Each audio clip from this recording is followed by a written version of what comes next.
روشنی عطا کر میری زندگی میں یارا۔ الحمدللہ رب العالمین والصلاة والسلام علی سید الانبیاء والمرسلین، اما بعد فاعوذ باللہ من الشیطان الرجیم، بسم اللہ الرحمن الرحیم۔ حج کے احکام جو قرآن عظیم میں اللہ تبارک و تعالی نے بیان فرمائے وہ ذکر کیے جا رہے تھے، اور تقریباً 8 احکام کا بیان ہو چکا تھا، اور آپ کی خدمت میں عرض کیا تھا کہ تقریباً 16 یا 17 احکام اللہ تبارک و تعالی نے قرآن عظیم میں حج کے بارے میں ارشاد فرمائے ہیں۔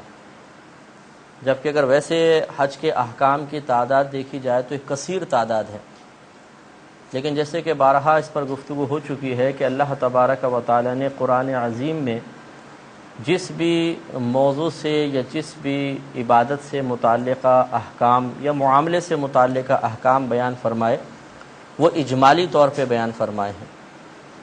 اور جیسے کہ پچھلی مرتبہ ایک سوال کے جواب میں عرض کیا کہ یہ اجمال نقص کی علامت نہیں ہے، بلکہ ارادہ الہی اور مشیت الہی یہ ہے کہ اللہ تبارک و تعالی نے قرآن عظیم میں چند اجمالی احکام کے بیان کے بعد مزید احکام کی تفصیل اپنے حبیب کریم صلی اللہ علیہ وسلم کے سپرد فرمائی، اور رحمت کونین صلی اللہ علیہ وسلم نے بھی اللہ تبارک و تعالی کے حکم سے اس حکمت کو اختیار فرمایا، اور اللہ تعالیٰ کی اس سنت کو سمجھ لیجئے کہ آپ پورا کیا کہ بہت سے احکام آپ نے بھی اس لیے تشنہ چھوڑے تاکہ بعد میں آنے والی اس امت میں بعد میں آنے والے علماء اور فقہا غور و تفکر کریں اور مزید احکام نکال کر قیامت تک آنے والے مسلمانوں کے لیے شرعی رہنما ہونے کا فریضہ سر انجام دیں۔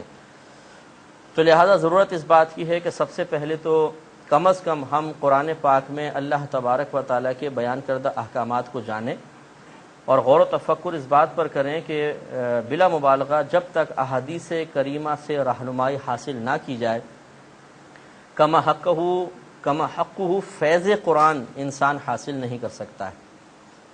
لازم قرآن پاک کا فیض اسی پر جاری ہوگا جو احادیث کو بنیاد بنائے گا، اور احادیث سے بھی مکمل طور پہ فیضیاب ہونے کے لیے ضروری ہے کہ اس امت کے علماء اور فقہا مجتہدین کی جو علمی کاوشیں ہیں، علمی کوششیں ہیں، ان کو انسان جانے اور ان سے بھی فیضیاب ہونے کی کوشش کرے، تب کسی عبادت کو یا اپنے کسی شرعی معاملے کو احسن طریقے سے اور تقاضائے شریعت کے مطابق بجا لانے میں کامیابی حاصل ہو سکتی ہے۔ تو پچھلے دفعہ کچھ احکام پچھلے 2 لیکچرز میں ہم نے سن لیے تھے، ابھی آج مزید اگلا حکم جو اللہ تبارک و تعالی نے بیان فرمایا، اور یہ سورہ بقرہ کی 199 نمبر آیت ہے جس میں ایک حکم بیان ہوا۔ اللہ تعالی ارشاد فرماتا ہے کہ ثم افیضوا من حیث افاض الناس، پھر اے قریش، مخاطب اس کے قریشی لوگ ہیں، کہ پھر اے قریش تم بھی وہیں سے واپس پلٹو جہاں سے دیگر لوگ پلٹتے ہیں، واستغفر اللہ، اور اللہ تبارک و تعالی سے بخشش طلب کرو، ان اللہ غفور الرحیم، بے شک اللہ تبارک و تعالی بہت بخشنے والا مہربان ہے۔ اس کا شان نزول بیان کرتے ہوئے سیدہ عائشہ صدیقہ رضی اللہ تعالی عنہا ارشاد فرماتی ہیں، اور اس روایت کو امام ابن جریر رضی اللہ تعالی عنہ نے اپنی تفسیر طبری میں نقل فرمایا۔ اس تفسیر کو جامع البیان بھی کہتے ہیں، کہیں پر اگر جامع البیان کا حوالہ ہو تو تفسیر طبری ہوگی مراد۔ تو سیدہ عائشہ صدیقہ رضی اللہ تعالی عنہ نے فرمایا کہ قریش اور ان کے دین پر چلنے والے عرفات کے بجائے مزدلفہ میں قیام کرتے تھے اور کہتے تھے کہ ہم خدام حرم ہیں، جبکہ باقی لوگ عرفات میں وقوف کرتے تھے۔ تب اللہ تبارک و تعالی نے اس آیت کریمہ کو نازل فرمایا۔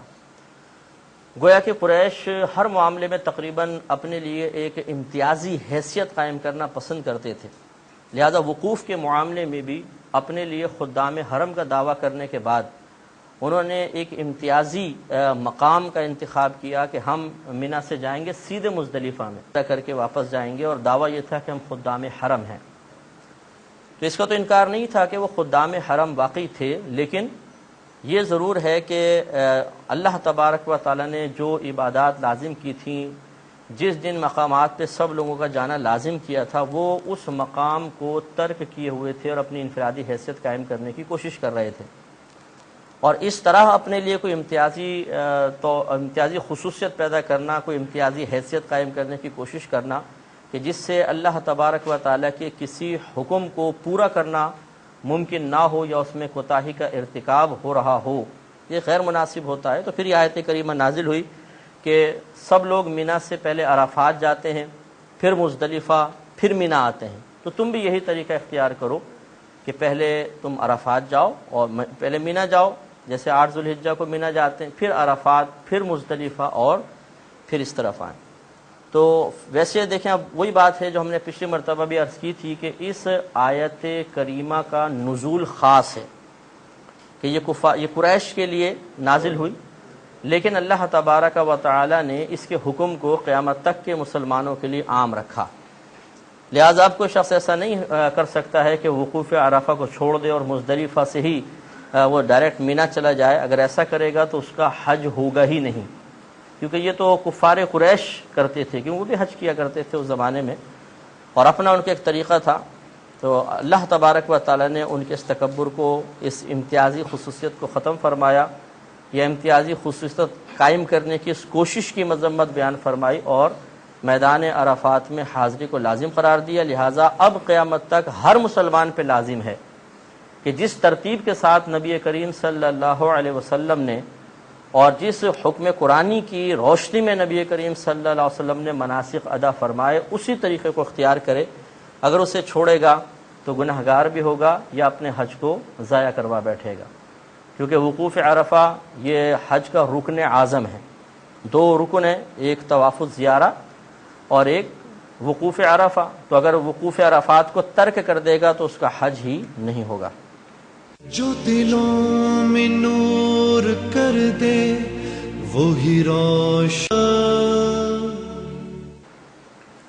پھر اس کا اگلا 10واں حکم جو اللہ تعالیٰ نے بیان فرمایا سورہ بقرہ کی اگلی آیت ہی ہے، آیت نمبر 200۔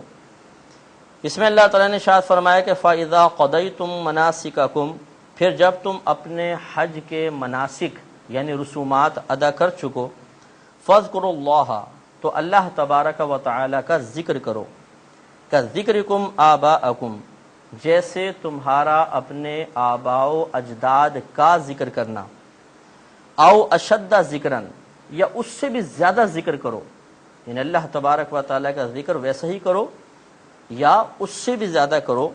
فَمِنَ النَّاسِ مَن يَقُولُ، اور لوگوں میں سے بعض وہ ہیں جو کہتے ہیں کہ رَبَّنَا آتِنَا فِی الدُّنْیَا، کہ اللہ تعالیٰ تو فقط ہمیں دنیا میں ہی عطا فرما دے، وَمَا لَهُ فِی الْآخِرَةِ مِنْ خَلَاقٍ، تو ان کے لیے آخرت میں کوئی حصہ نہیں ہے۔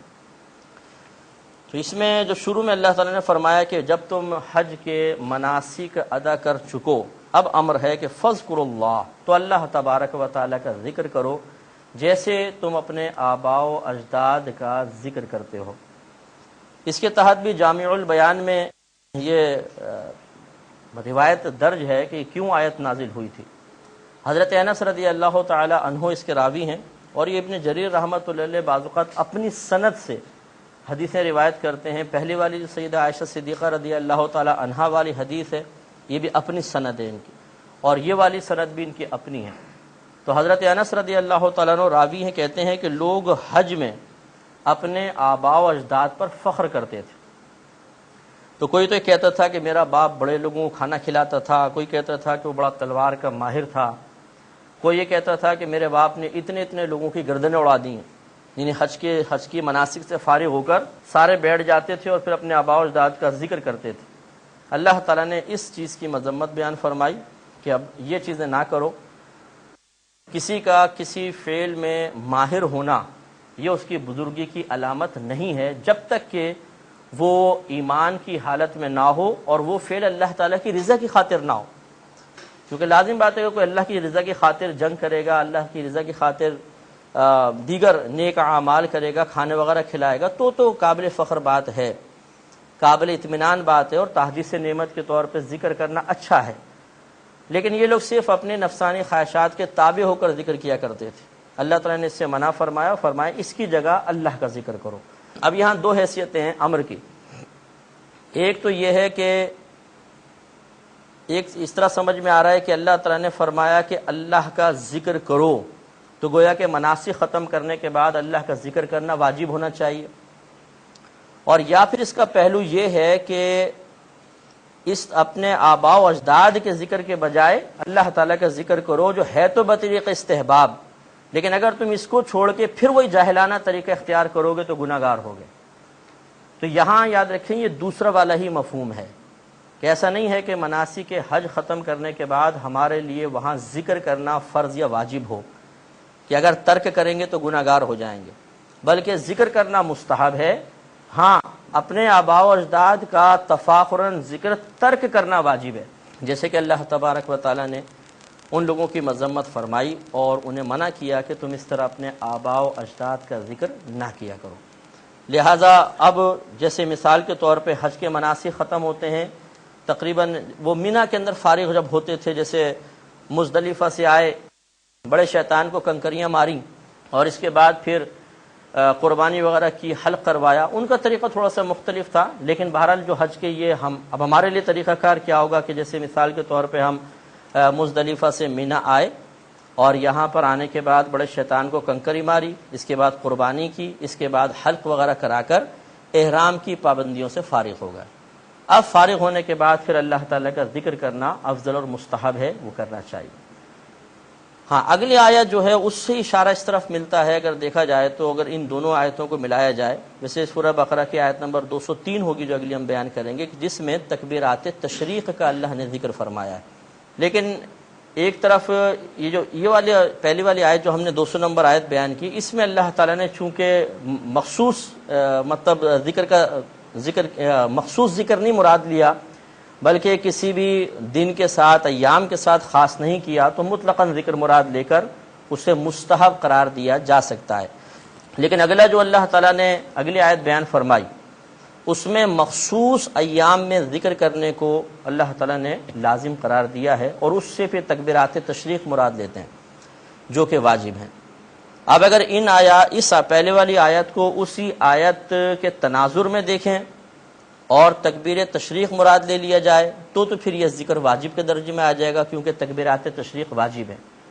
اور اگر اس والی آیت کو اور اگلی آیت کو علیحدہ علیحدہ دیکھا جائے تو یہ ذکر مستحب ہوگا اور تکبیرات تشریق کا لگانا واجب ہے. لہذا دیکھیں اگلی آیت میں جو آیت نمبر سورہ بقرہ کی آیت نمبر 203 ہے، اس میں اللہ تعالیٰ نے فرمایا کہ وَاذْكُرُوا اللَّهَ فِي أَيَّامٍ مَّعْدُودَاتٍ، اور اللہ تبارک و تعالیٰ کا ذکر کرو چند مخصوص دنوں میں.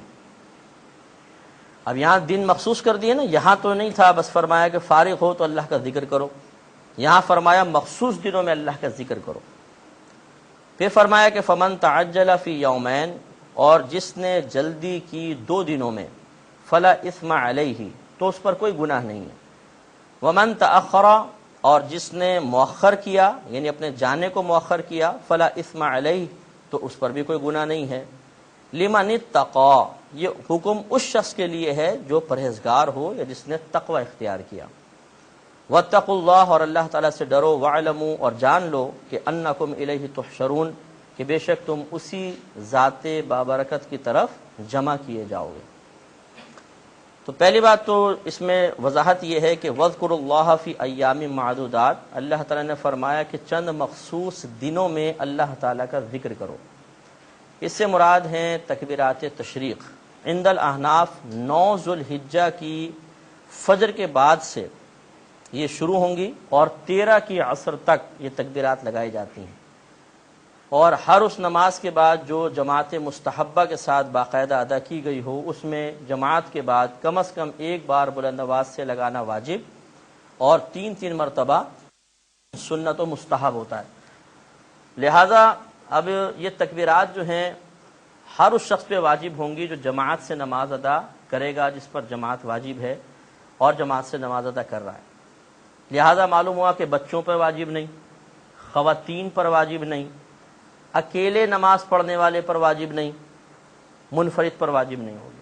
لیکن ساری تفصیل آپ غور کریں کہ قرآن میں موجود نہیں ہے. یہ سب احادیث کریمہ اور پھر فقہائے اسلام نے جو نتائج نکالے ہیں اس کی روشنی میں یہ احکام ثابت ہوتے ہیں. اس سے معلوم ہوا کہ قرآن کے حکم پر عمل پیرا ہونا صرف قرآنی آیات کو پڑھ کر ممکن ہے ہی نہیں، بلکہ ہم قرآن کو احادیث کی روشنی میں اور پھر احادیث کو فقہائے اسلام کی تشریحات کی روشنی میں دیکھیں گے تو پھر صحیح حکم حاصل کرنے میں کامیابی ہو سکتی ہے. جو دلوں میں نور کر دے وہی روشنی عطا کر. ابھی جو آگے فرمایا کہ فمن تعجل فی یومین فلا اثم علیہ ومن تاخر فلا اثم علیہ، تو یہ اس کا شان نزول یہ ہے کہ بعض لوگ یہ کہا کرتے تھے کہ مینا میں جب آپ مزدلفہ سے واپس آ گئے تو 3 دن قیام لازم ہے، اگر اس سے پہلے چلے گئے تو پھر گناہگار ہوں گے. اور بعض کہا کرتے تھے کہ نہیں، 2 دن کے اندر بھی اگر انسان چلا گیا تو اس میں کوئی حرج نہیں ہے. اور یہ ان کو گناہگار قرار دیتے تھے کہ جو 3 دن وہاں پر ٹھہریں گے. تو یہ دونوں طرف سے گناہ کا الزام تھا کہ تم 2 دن بعد ہی چلے جاتے ہو تم گناہگار ہو، اور وہ کہتے تم تیسرے دن ٹھہرتے ہو حالانکہ 2 دن میں چلا جانا چاہیے تو تم بھی گناہگار ہو. تو اللہ تعالیٰ نے پھر یہ آیت نازل فرمائی اور ثابت فرمایا کہ مزدلفہ کے بعد مینا میں 2 دن ٹھہر کے کوئی چلا گیا اس پر بھی گناہ نہیں ہے، اور کوئی 3 دن ٹھہر کے چلا گیا تو اس پر بھی کوئی گناہ نہیں ہے. تو فرمایا فمن تعجل فی یومین، اور جس نے جلدی کی 2 دنوں میں، یعنی جانے میں جلدی کی 2 دنوں میں، فلا اثم علیہ، تو اس پر کوئی گناہ نہیں ہے. ومن تاخر، اور جس نے تاخیر کی یا جانے کو مؤخر کیا، فلا اثم علیہ، تو اس پر بھی کوئی گناہ نہیں ہے. لمن اتقى، یہ حکم ان لوگوں کے لیے ہے جو پرہیزگار ہیں، سرکشی کا ارادہ نہ رکھتے ہوں. واتقوا اللہ واللہ واعلموا انکم الیہ تحشرون. تو یہ خیر ہمارا جو مقصود حصہ ہے وہ امر، چونکہ ہم احکام قرآن پر بحث کر رہے ہیں، یہ تو چلے پوری آیت تھی تو وضاحت کر دی. تو خلاصہ کلام یہ ہے کہ اللہ تبارک و تعالی نے اس آیت کریمہ میں تکبیرات تشریق کا حکم دیا ہے. تو اب یہ ویسے تو آیت اگر آپ تھوڑا سا غور فرمائیں کہ مخصوص ایک میدان کے بارے میں ہے، یعنی مینا کا میدان، مینا کے اندر جب تم یہ ایام پاؤ تو تکبیر تشریق کہو. لیکن نبی کریم صلی اللہ علیہ وسلم کی تعلیم کے مطابق یہ حکم صرف مینا کے ساتھ ہی محدود نہیں ہے، پوری دنیا میں جہاں کہیں مسلمان ہے اور وہ نماز ان دنوں میں ادا کرے گا اور با جماعت ادا کرے گا تو جماعت کے ختم ہونے کے فوراً بعد امام پر بھی اور مقتدیوں پر بھی تکبیر لگانا واجب ہے.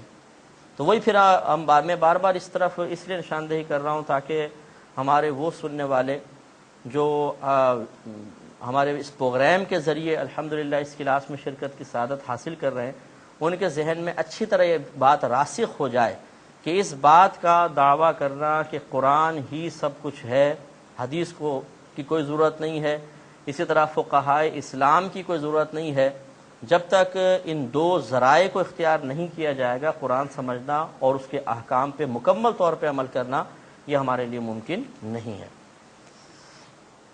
پھر یہ سورہ حج کی آیت نمبر 29 میں اللہ تعالیٰ نے حج کے بارے میں ایک 12واں حکم ارشاد فرمایا. ارشاد ہوتا ہے کہ ثم لیقضوا تفثہم، پھر چاہیے کہ یہ جو حاجی حضرات ہیں یہ اپنی جسمانی صفائی کریں. وَلْيُوفُوا نُذُورَهُمْ، اور چاہیے کہ اپنی نظروں کو پورا کریں. نظر مانے جو منت مانی ہے اگر بالفعل ان کو پورا کریں. وَلْيَطَّوَّفُوا بِالْبَيْتِ الْعَتِيقِ، اور چاہیے کہ یہ محترم پرانے گھر کا طواف کریں. تو اس میں اللہ تعالیٰ نے 2 حکم بیان فرمائے ہیں، 3، لیکن نظر والا مسئلہ چونکہ حج سے متعلق نہیں اس کو ہم فی الحال چھوڑتے ہیں. جو حج سے متعلق ہیں 2 حکم ہیں. پہلا حکم تو یہ ہے کہ پھر یہ لوگ اپنی جسمانی صفائی کریں. ترتیب یہی چل رہی ہے کہ پہلے مزدلفہ سے انسان مینا پہنچے گا، مینا پہنچ کر وہ رمگی سے فارغ ہوگا، بڑے شیطانوں کو کنکری مارے گا، اس کے بعد پھر قربانی کرے گا. اس کا ذکر حج تمتع کے بیان میں آ چکا ہے. آپ کو بتایا تھا کہ حج کے شکرانے کے طور پہ جو قربانی ہے وہ قارن پر اور متمتع ان 2 پر واجب ہے، جبکہ حج افراد کرنے والے پہ قربانی واجب نہیں بلکہ مستحب ہے. تو اگر حج تمتع کرنے والا ہے، حج قران کرنے والا ہے، اس کے بارے میں گویا کہ یہ حکم اس کے ساتھ بھی ہوگا، اور حج افراد کرنے والے پہ اگرچہ قربانی واجب نہیں ہے لیکن حلق وہ بھی کروائے گا تاکہ احرام کی پابندیوں سے فارغ ہو۔ تو مینا میں آ گئے، کنکریاں ماری، اس کے بعد قربانی کی، قربانی کرنے کے بعد اب اللہ تعالیٰ نے جو فرمایا کہ ثم لیقضوا تفثهم، پھر چاہیے کہ وہ اپنے جسم کی صفائی کریں۔ اس سے مراد کیا ہے کہ احرام کی پابندی سے باہر آ جائیں، اور اس کے لیے ہمارے نبی کریم صلی اللہ علیہ وسلم نے جو طریقہ بتایا ہے وہ حلق کا ہے یا قصر کا ہے۔ اب یہاں پر دیکھیں، نہ حلق کا طریقہ لکھا ہے، نہ حلق کا واضح طور پہ حکم ہے، نہ قصر کا حکم ہے۔ یہ پوری تفصیل معلوم ہوگی ہمیں احادیث سے اور فقہائے اسلام کے حکیمانہ انداز سے، کہ انہوں نے پوری قرآن اور حدیث پر غور و تفکر کرنے کے بعد پھر ہمیں ہر چیز کو، ہر حکم کو بالکل کھول کر واضح طور پہ آسان کر کے بتایا۔ لہذا حلق کا مطلب ہوتا ہے سر گنجا کروا دینا، اور یہ مردوں کے ساتھ مخصوص ہے، خواتین ایسا نہیں کر سکتی۔ اور دوسرا قصر ہوتا ہے۔ قصر کا مطلب یہ ہے کہ سر کے بالوں کو کم از کم 1 انگلی کے پورے کے برابر کٹوانا۔ اگر کسی نے سر کے چوتھائی حصے کے بال بھی 1 پورے کے برابر کٹوا دیے تو ٹھیک ہے، قصر ہو گیا۔ اور یہ مردوں کے ساتھ مخصوص نہیں ہے، بلکہ بہنیں بھی قصر کروا سکتی ہیں اور مرد بھی قصر کروا سکتے ہیں۔ لیکن جو بھی قصر کروائے گا یہ ضرور ہے کہ وہ کم از کم سر کے بال کے 1 پورے کے برابر بال کاٹے گا، اور پورے سر کے کاٹے بہت اچھا ہے، ورنہ کم از کم سر کے اگر آپ 4 حصے کر لیں تو چوتھائی حصے کے بال 1 پورے کے برابر کٹنے چاہیے، کم از کم، یہ ضروری ہے۔ تو بعض لوگوں کو آپ نے دیکھا ہوگا، حاجی حضرات ہوتے ہیں وہ یوں کینچی لی بس تھوڑی سی لٹ کاٹ دی، یا بہنوں کو یہ خوف ہوتا ہے کہ اگر ہم بال کاٹیں گے تو بہت ہی چھوٹے ہو جائیں گے، خصوصاً جو کثرت سے عمرہ کر رہی ہوں، تو پھر وہ بہت تھوڑے تھوڑے بال کاٹتی ہیں جو قصر کی مکمل مقدار نہیں ہوتی ہے، شریعت کی بتائی ہوئی مقدار نہیں ہوتی ہے، نتیجہ نکلتا ہے کہ ان پہ دم لازم ہو جائے گا۔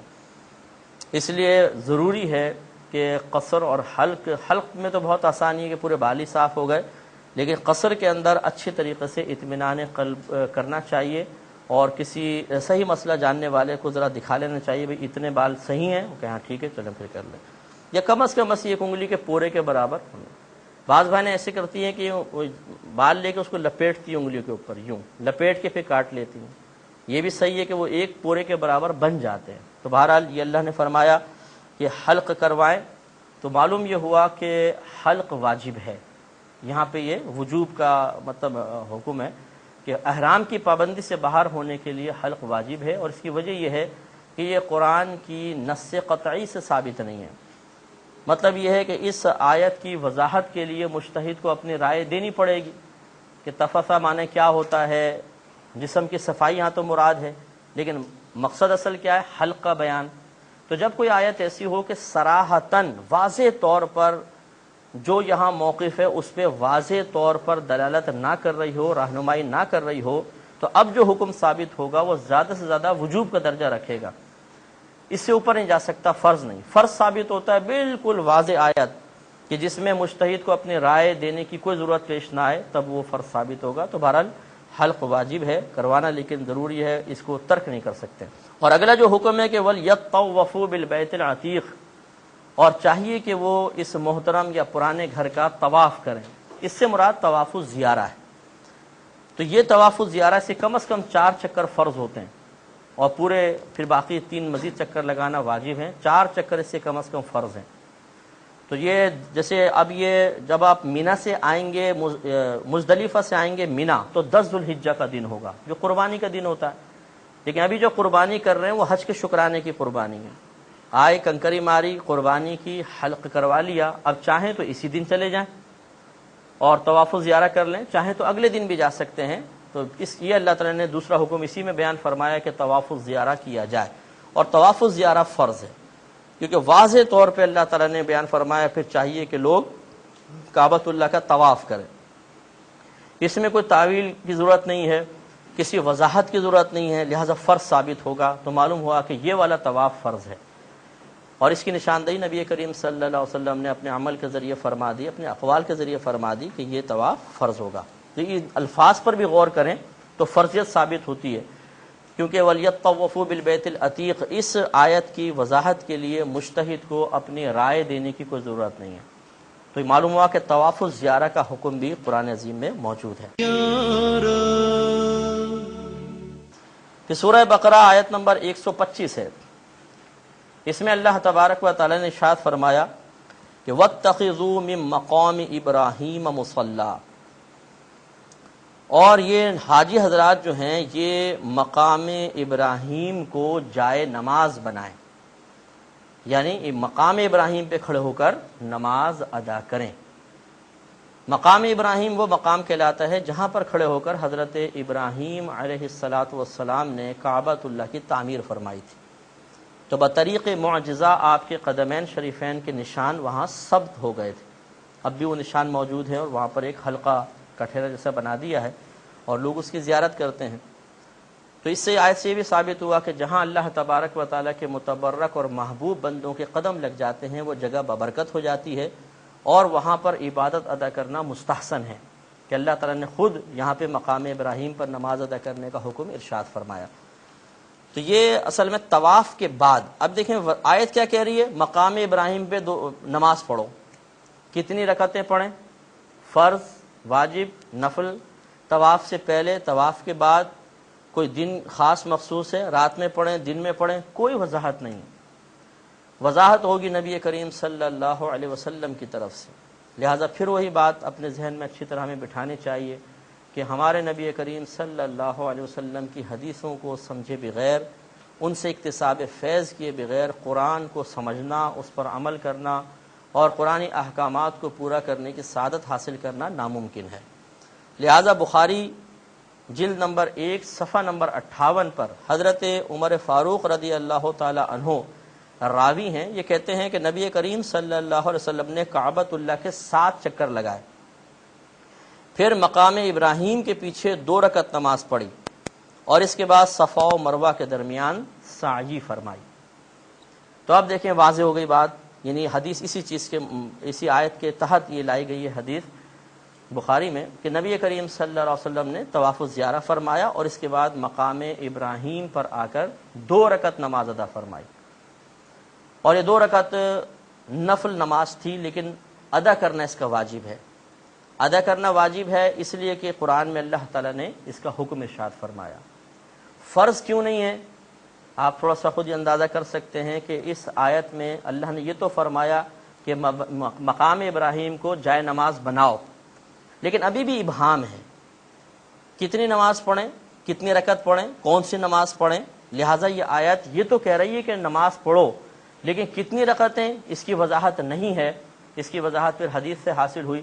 لہٰذا معلوم یہ ہوا کہ اس آیت میں واضح طور پہ نماز کا حکم موجود نہیں ہے، رکعتوں کے اعتبار سے، اس کے وصف کے اعتبار سے کہ وہ فرض ہوگی، واجب ہوگی، سنت ہوگی، اس میں موجود نہیں.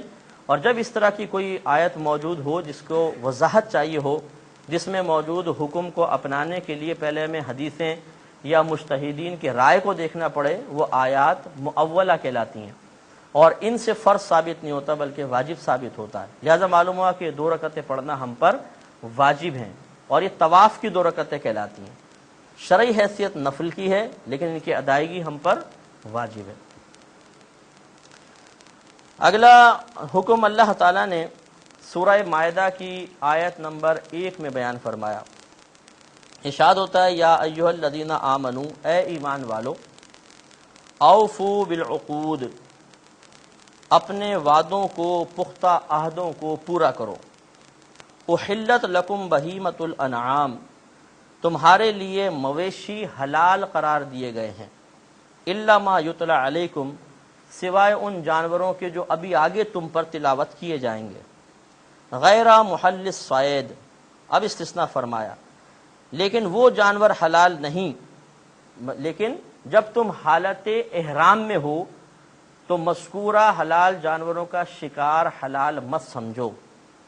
یعنی یہ دیکھیں یہ ہے کہ غیر محل الصید وانتم حرم، کہ جب تم حالت احرام میں ہو تو جن جانوروں کو ہم نے کہا کہ تمہارے لیے حلال ہیں ان کے شکار کو اپنے لیے حلال مت سمجھو. ان اللہ یحکم ما یرید، بے شک اللہ تعالیٰ جو چاہتا ہے حکم ارشاد فرماتا ہے. تو معلوم یہ ہوا کہ اللہ تعالیٰ نے پہلے بیان فرمایا کہ تمہارے لیے مویشی حلال کیے گئے ہیں. مویشی سے مراد یہ جو گھریلو پالتو جانور جن کا گوشت کھانا جائز ہے، اور یا ایسے باہر کے جانور کہ جن کا گوشت بہرحال کھانا جائز ہے، اللہ تعالیٰ بیان فرما رہا ہے کہ تمہارے لیے حلال ہیں. اب حکم یہ آیا کہ بعض جانور حرام ہوں گے، ان کا آگے ذکر کر دیا جائے گا، لیکن جب تم حالت احرام میں ہو تو پھر ان جانوروں کا شکار نہیں کر سکتے ہو. تو معلوم ہوا کہ ایک حکم یہ ہے کہ آج کل کے دور کے اعتبار سے تو آپ اس کا تصور لا ہی نہیں سکتے ہیں، کیونکہ آج کل تو جانور ہی نظر نہیں آئیں گے وہاں پر، بالکل ہی صرف مطلب بند جانور نظر آ سکتے ہیں، گائے بھینس وغیرہ جو باڑوں میں بند ہیں، ورنہ گھومتے پھرتے نظر نہیں آئیں گے. لیکن اس وقت کا آپ تصور لے کر آئیں کہ جب نبی کریم صلی اللہ علیہ وسلم صحابہ کرام کے ساتھ وہاں تشریف لائے، جنگل ہیں اور جھاڑیاں ہیں، جانور سب وہاں موجود ہیں، ہرن بھی ہیں، جنگلی جانور بھی ہیں. اس وقت کے بارے میں یہ واضح طور پہ حکم ہے کہ شکار نہیں کر سکتے ہو جب تم حالت احرام میں ہو. لہٰذا حالت احرام میں شکار کرنا اللہ تعالیٰ نے منع فرمایا، لیکن اس میں کچھ تفصیل ہے، اور وہ انشاءاللہ تفصیل ہم اگلے لیکچر میں آپ کی خدمت میں عرض کریں گے. وآخر دعوانا ان الحمدللہ رب العالمین. کوئی کویسچن؟ جی فرمائیں. یہ حالت احرام میں مطلقاً شکار منع ہے یا محرم کسی جانور کو ہلاک کر سکتا ہے؟ اور اگر حالت احرام میں اس طرح کوئی شکار کر لے تو اس کا کفارہ کیا ہوگا؟ یہ اصل میں دو کویسچن ہیں، ان دونوں کے انشاءاللہ یہ قرآن سے اس کا جواب قرآن میں موجود ہے. ایک تو جو پہلے انہوں نے کویسچن کیا ہے کہ کیا مطلقاً شکار کرنا منع ہے یا کسی جانور کو ہلاک بھی کر سکتے ہیں. تو دیکھیں، ایک تو اس میں تقسیم خود قرآن نے بیان فرمائی کہ سمندری شکار جو ہے یہ محرم کے لیے حلال ہے. صرف خشکی پر یعنی بری جو شکار ہے یہ منع کیا گیا ہے. چنانچہ سورہ مائدہ کی آیت نمبر 96 میں اللہ تعالیٰ نے یہ حکم ارشاد فرمایا ہے کہ احل لکم صید البحر، کہ تمہارے لیے سمندر کا شکار حلال کیا گیا ہے.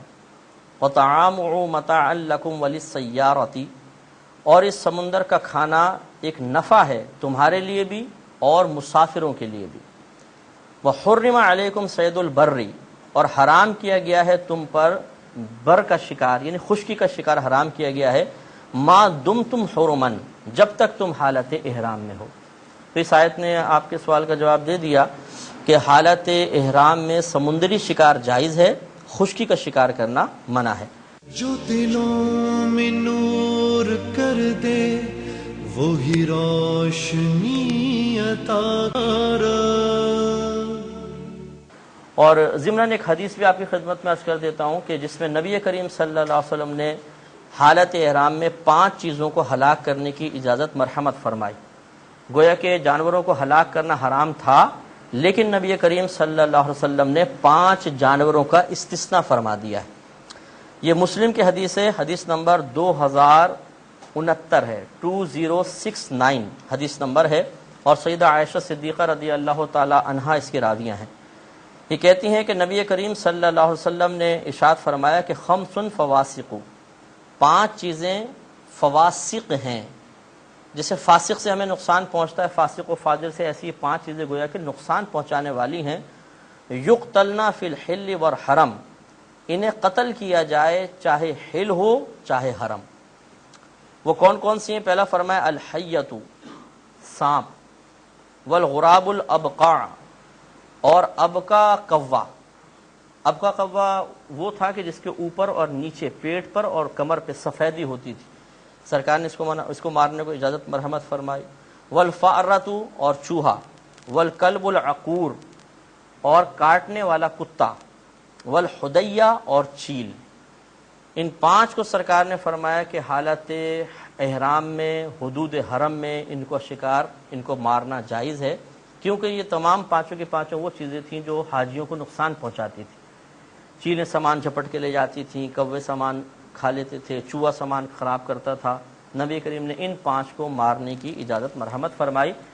اس سے معلوم ہوا کہ اللہ تعالیٰ نے تو مطلقاً محرم کو حکم ارشاد فرمایا تھا کہ حالت احرام میں شکار مت کرو، کسی چیز کو ہلاک مت کرو، لیکن نبی کریم صلی اللہ علیہ وسلم نے 5 چیزوں کا استثناء فرما کر اشارہ کر دیا کہ اللہ تبارک و تعالیٰ نے آپ کو شرعی احکام کی تبدیلی کا اور شرعی احکام نافذ کرنے کا مکمل اختیار دیا ہے.